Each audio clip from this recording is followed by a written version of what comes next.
reality is almost everybody people pleases. However, some people allow the need to please to affect every aspect of their life. Jill Rubin is a psychotherapist and relationship coach and joins us this morning to share tips on how to recognize and unlearn these people-pleasing habits. Jill, it's great to have you here. Great to be here. Thank you. I'm sure there's a lot of people that just heard me say that and are thinking, that's me. So you're here to help. What is a people pleaser? Yeah, a people pleaser is a person with certain thoughts, feelings, and beliefs that are wrapped up in trying to secure the love, attention, and approval of other people. They're looking for a sense of safety, and what they're fearing is the anger, the disapproval, the rejection of others. Essentially, they're assigning their self-worth over to someone else's care, and that's really a form of self-abandonment. And they don't realize that they're just trying to do good. Exactly. So how does someone know if they are a people pleaser? There's certain traits to look out for, and that is that they put others first, even at their own expense. They often avoid conflict at all costs. They want to be nice, nice, nice, and they give and give until they feel drained. I think most importantly, though, they have difficulty saying no, and they feel guilty when they do. Right, absolutely, and that can wear on them. So there actually are definitely downsides to being a people pleaser. There are. You know, people feel drained, they end up feeling resentful, they start to lose a sense of their self, and they develop feelings of insecurity.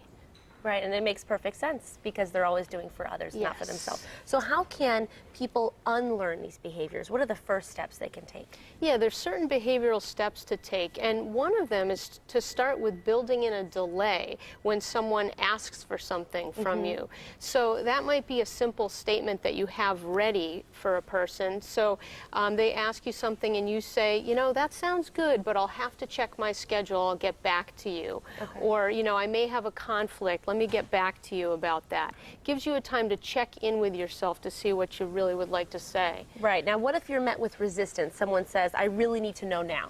Right, you know, so you want to use something called the broken record technique. So they say they want to know now, and you say, well, I hear that you want to know now, but I really need to check my schedule and I'll get back to you. So essentially you're just repeating the statement over again, really being firm so that you don't backslide into some people-pleasing behavior. Or go to your default by saying yes, just to be nice. Exactly. Which, you know, of course, is easy to do if you're a perpetual people pleaser, but you got to break free of it. Yes, completely. Absolutely. Now, what about the sandwich technique? This is a way that you can say no in a nice way. Yes, the sandwich technique is really just, you know, sandwiching your no statement in between two more positive statements. So you want to say to someone, hey, I'm getting back to you about your request. Unfortunately, I'm not going to be able to make it or help or do whatever, but I'm wishing you the best of luck. You know, something that kind of softens the blow of the no for someone when they're receiving that. Yeah, so that's not just a no, and you feel a little better about it. Yeah. What can people expect, of course, as you change your ways and you try to unlearn these behaviors? What can people expect in the way that they will feel as they're going through this? Yeah, you know, it can be difficult when you're making these changes because you've got long-standing beliefs and thoughts and patterns, and so some difficult feelings can come up, and that's common, and it can be things like anxiety, some fear, some guilt, sometimes even shame can come up with this. So it's really important to get some support.